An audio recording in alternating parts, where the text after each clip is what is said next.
Rain poured heavily over a quiet village cemetery. A tall man in an expensive black suit stood beside a fresh grave, the muddy ground soaking his shoes while he remained completely still. In his trembling hands was a small wooden box. Inside the box were dozens of unopened letters, old envelopes stacked on top of each other. All of them carried the same careful handwriting, and every single one had the same words written gently at the top, "From Mama." The man slowly picked one letter, his fingers shaking as he opened it. The moment he read the first line, his knees gave way and he collapsed into the mud, clutching the paper as if it were the most precious thing in the world. Behind him, carved into the fresh grave, was a name, Sarah Desina. And the man crying in the rain was her son. Years earlier, far from the noise and chaos of the city, Dayo lived in a small African village with his mother, Mama Dayo. Their home was a simple mud house with a zinc roof that rattled whenever the wind blew. Life there was not easy, but Mama Dayo never complained. Every morning before sunrise, while the rest of the village still slept, she woke up and lit her charcoal stove by the roadside. Soon the smell of hot akara filled the cool morning air as farmers and workers stopped to buy breakfast before heading to their farms. Beside her small store, young Dayo sat on a wooden bench with his books open. While other children chased goats and played in the sand, Dayo studied quietly. Mama Dayo would glance at him from time to time while turning the akara in the hot oil, and her tired face always carried the same proud smile. "Study well, my son," she would say softly. "One day you will become a great man." Dayo believed her with all his heart. At night, when the village grew quiet and the stars covered the sky, he sat inside their small house reading under the dim light of a lantern. His eyes often grew heavy with sleep, but Mama Dayo would sit nearby watching him. Sometimes she gently fanned him to keep the heat away. Sometimes she simply smiled as she watched him read. To her, Dayo was her entire world. One afternoon, a letter arrived from the city. Dayo opened it slowly, his heart beating fast. As his eyes moved across the paper, they widened in disbelief. He had been admitted to a university in Lagos. For a moment he could not speak. Then he shouted with joy and ran toward his mother, waving the letter in the air. "Mama! Mama! I got admission." Mama Dayo took the letter from his hands and read it slowly. As she reached the end, tears filled her eyes. She hugged him tightly, laughing and crying at the same time. Her son was going to Lagos. Her son was going to become somebody great. But later that night, when Dayo had fallen asleep, Mama Dayo sat alone in the quiet darkness of the house. The excitement had faded, and a new worry had taken its place. University fees were far more money than she had ever seen. The next morning, without telling anyone, she went to the village elder and sold the small piece of land her late husband had left behind. It was the last valuable thing she owned. When Dayo found out, he protested with tears in his eyes. "Mama, no. That land belongs to you." Mama Dayo simply smiled gently and placed her hand on his shoulder. "My son," she said softly, "land can come again. Opportunity may not." The morning Dayo left the village, the air felt heavy with emotion. An old bus waited on the dusty road that led out of the village. Mama Dayo helped him carry his small bag. Before he entered the bus, she held his face in both hands and looked deeply into his eyes. "Do not forget where you came from," she said quietly. Dayo nodded confidently. "I won't, Mama." The bus engine roared to life and began to move. As it drove away, Dayo leaned out of the window waving enthusiastically. Mama Dayo waved back bravely. But when the bus disappeared into the distance, her smile slowly faded, and tears rolled silently down her cheeks. Lagos was nothing like the peaceful village Dayo had left behind. The city was loud, crowded, and unforgiving. At first, life was very difficult for him. He washed cars on busy streets just to earn a little money for food. At night he studied under streetlights when electricity failed in his hostel. Many times he slept hungry, but he refused to give up.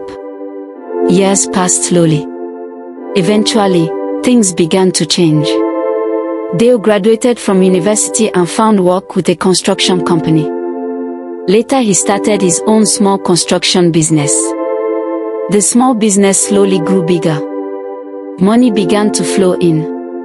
Soon he was driving expensive cars and wearing elegant suits.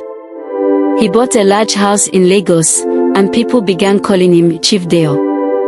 His life had changed completely. But as his life changed, something else slowly changed too. He stopped visiting the village. He stopped calling home. Yet Mama Dayo never stopped writing letters. Every month she wrote to him faithfully. Sometimes she wrote, "My son, I prayed for you today." Other times she wrote, "My son, I hope you are eating well." Some letters Dayo opened. Many of them he didn't. He often told himself he was simply too busy. One day, after many years without seeing her son, Mama Dayo decided to travel to Lagos. She wanted to surprise him. She packed a small bag with gifts from the village, dry fish, ground pepper, and palm oil, the things Dayo loved when he was a child. The journey took almost 2 days. When she finally arrived in Lagos, she stood nervously in front of her son's large mansion. The gate was enormous, bigger than any house in her village. The security guard stopped her immediately. "Who are you looking for?" he asked sternly. Mama Dayo smiled shyly and replied, "My son. Dayo lives here." At that very moment, Dayo stepped onto the balcony upstairs with his fiancée, Nadia. From where he stood, he could see the woman at the gate clearly. It took him only a second to recognize her. His mother. Nadia looked down curiously. "Who is that woman?" she asked. Dayo froze. His heart pounded in his chest. For a brief moment, he thought about running down the stairs to welcome her. But then another thought crossed his mind. An old village woman in warm clothing standing in front of his luxurious mansion. What would his friends think?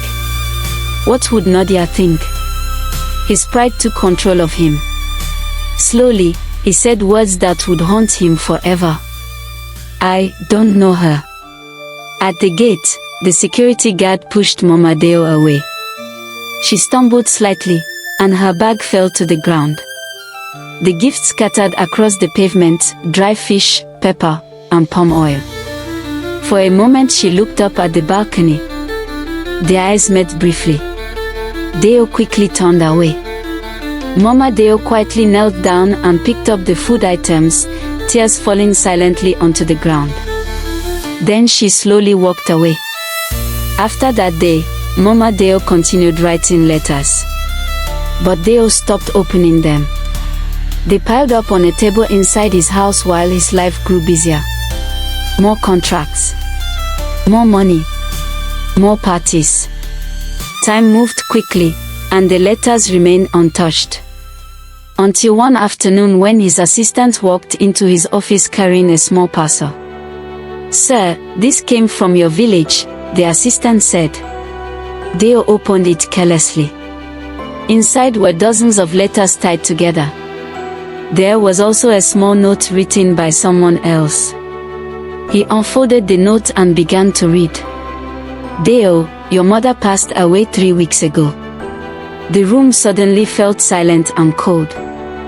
The note continued, explaining that she had been very sick but refused treatment. She kept saying her son would come for her. Every day she waited by the road. She kept writing letters to him because she believed he was simply busy. Dayo's hands began to shake as he started opening the letters one after another. One letter read, "My son, I heard rich food can make people forget home. I hope that is not true." Another read, "My son, I came to your house in Lagos, but maybe I came at the wrong time." Another said, "My son, if I offended you, forgive me." A few days later, Dayo returned to the village. The dusty roads looked the same as before, but everything felt heavier.